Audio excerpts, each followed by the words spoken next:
Now, it's important to note who Christ is speaking to in this passage. This discourse is not given to the crowds, but rather to the disciples. And this is where verses 19 and 20 are often pulled out of context and turned into a kind of spiritual slogan. If two of you agree on anything, it will be granted, or where two or three are gathered, Jesus is there.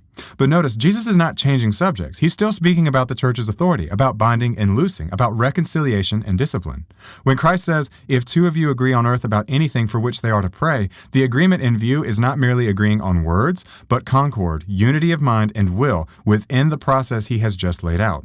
Historically, the church has understood this as prayer offered in harmony with God's will and in submission to the authority Christ has given, not as a blank check guaranteeing any outcome two people happen to want.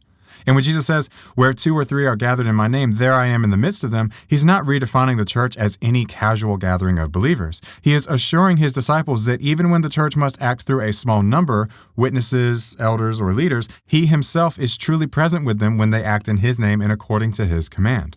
In fact, the phrase two or three deliberately echoes the two or three witnesses mentioned earlier in the passage. Christ is saying that when the church follows his process, seeking repentance, preserving unity, exercising discipline with prayer, heaven stands behind it. His presence ratifies what is done on earth. So rather than undermining the church's visible authority, verses 19 and 20 actually reinforce it.